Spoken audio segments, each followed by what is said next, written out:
Hello friends. तो स्वागत है आपका हमारे आज की वीडियो में। तो आज हम आपको पढ़ाएंगे कक्षा 12 अंतराल पाठ्य पुस्तक का पाठ 2, इसका नाम है आरोहण। तो फ्रेंड्स शुरू करते हैं आज का वीडियो। तो पहला प्रश्न होगा, यूँ तो प्रायः लोग घर छोड़कर कहीं ना कहीं जाते हैं, परदेश जाते हैं, किंतु घर लौटते समय रूप सिंह को एक अजीब किस्म की लाज, अपनत्व और झिझक क्यों घेरने लगी थी। तो इसका उत्तर होगा, रूप सिंह घर छोड़कर नहीं गया था, बल्कि चुपचाप बिना बताए घर से चला गया था। प्राय लोग नौकरी की तलाश में घर छोड़कर चले जाते हैं। वे यह कार्य सर्वसम्मति से करते हैं। रूप सिंह जब छोटा था तो उसने अपने पिता भाई को कुछ नहीं बताया और एक साहब के साथ चला गया। आज वह बहुत वर्षों के बाद घर लौटा। यहाँ आने पर जहाँ उसे अपनत्व की भावना थी, वहीं उसे इस कार्य के कारण शर्म आ रही थी। वह समझ नहीं पा रहा था कि घर वालों को क्या बोलेगा, अतः उसके मन में झिझक की भावना भी विद्यमान थी। दूसरा प्रश्न होगा, पत्थर की जाति से लेखक का क्या आशय है, उसके विभिन्न प्रकारों के बारे में लिखिए। तो इसका उत्तर, पत्थर की जाति से लेखक का आशय पत्थर के प्रकार से हैं। बहुत किस्म के पत्थर पाए जाते हैं, वे इस प्रकार हैं। ग्रेनाइट, यह बहुत सख्त पत्थर होता है। इसकी चट्टान भूरी होती है, लेकिन इसमें गुलाबी आभा होती है। बसाल्ट, इस पत्थर का निर्माण ज्वालामुखी के लावा से होता है।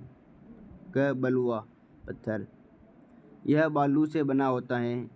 लाल किला आदि इमारतें इसी से बनी हैं। संगमरमर, यह चूना पत्थर के बदलने से बनता है, यह मुलायम होता है।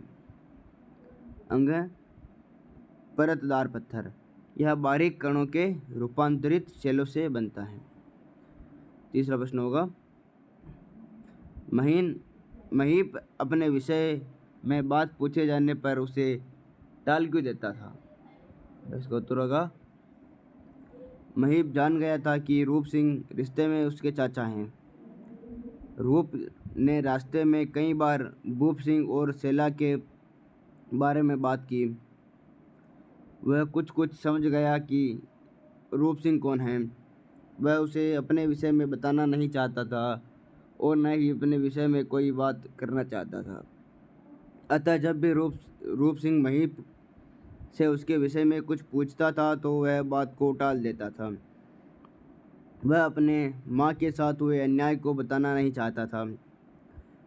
उसकी माँ ने अपने पति द्वारा दूसरी स्त्री घर में लाने के कारण आत्महत्या कर दी थी। इसे वह दुखी था। उसने इसी कारण अपना घर छोड़ दिया था। चौथा प्रश्न होगा, बूढ़े त्रिलोक सिंह को पहाड़ पर चढ़ना जैसी नौकरी की बात सुनकर अजीब क्यों लगा। तो इसका उत्तर होगा, पर्वतीय क्षेत्रों में पहाड़ पर चढ़ना आम बात है। यह उनके दैनिक जीवन का भाग है। उसके लिए उन्हें किसी तरह की नौकरी आज तक मिलते नहीं देखा था। जब बूढ़े त्रिलोक को रूप सिंह ने बताया कि वह शहर में पहाड़ पर चढ़ना सिखाता थे, तो वह हैरान रह गया। उसे इस बात की हैरानी थी कि रूप सिंह जिस नौकरी की इतनी तारीफ कर रहा है, वह बस पहाड़ पर चढ़ना सिखाना है। इतनी सी बात के लिए उसे 4,000 महीना मिलते हैं। उसे लगा कि सरकार मूर्ख भरा काम कर रही है। इतने छोटे से काम के लिए 4,000 महीना वेतन के रूप में मिलने वाली बात उसे हैरान करने लगी। पांचवा प्रश्न होगा, रूप सिंह पहाड़ पर चढ़ना सीखने के बावजूद भूप सिंह के सामने बोलना क्यों पड़ रहा गया था। तो उसका उत्तर होगा, रूप सिंह ने पहाड़ पर अवश्य चढ़ना सीखा था, परंतु उसका चढ़ना भूप सिंह के समान नहीं था। वह रस्सियों तथा अन्य सामान के साथ पहाड़ों पर चढ़ना सीखा था। उसके बिना तो वह चढ़ाई कर ही नहीं सकता था। भूप सिंह एक पहाड़ी व्यक्ति था। पहाड़ों पर रोज कई बार चढ़ना उतरना पड़ता था। इसके लिए वह रस्सी या अन्य किसी सामान का सहारा नहीं लेता था। यह दुर्गम चढ़ाई भी सरलता से कर जाता था। इसके विपरीत रूप सिंह के लिए यह कार्य असाध्य था।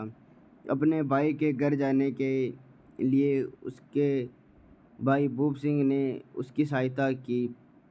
भाई द्वारा पहाड़ों पर बिना किसी सहारे के चढ़ाई देखकर वह स्वयं को उसके आगे बौना महसूस करने लगा। उसका स्वयं पर गर्व समाप्त हो गया।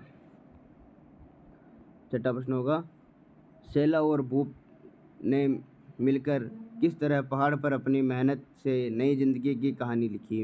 इसका उत्तर होगा, भूप सिंह ने सबसे पहले यह मलबा हटाया जो भूस्खलन के कारण आया था। शैला और भूप सिंह दोनों मिलकर खेतों को ढलवा बनाया ताकि बर्फ़ उसमें अधिक समय तक जम नहीं पाए।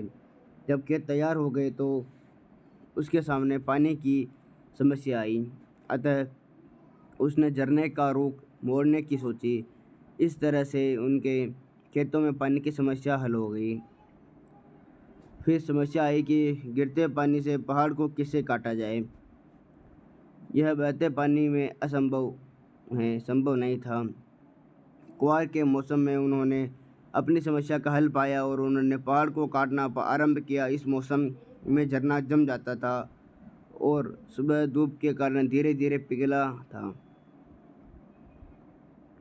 इस स्थिति में सरलतापूर्वक काम किया जा सकता था। अंत में सफलता पा ही ली और झरने का रुख खेतों की ओर किया जा सका। सर्दियों के समय में झरना जम जाता था तो वे उसे आग की गर्मी से पिघला देते और खेतों में पानी का इंतजाम करते। इस तरह उन्होंने अपनी मेहनत से नई ज़िंदगी की कहानी लिखी। तो फ्रेंड्स, इतना ही था आज का वीडियो। तो अगले प्रश्न हम अगले वीडियो में पार्ट 2 में बताएंगे, क्योंकि वीडियो बहुत लंबा हो जाएगा। ये पार्ट बहुत ज़्यादा बड़ा है। तो मिलते हैं अगले वीडियो में। वीडियो को लाइक करें, चैनल को सब्सक्राइब करें और बेल आइकन दबाना ना भूलें। तो बाय बाय गाइस, मिलते हैं अगले वीडियो में।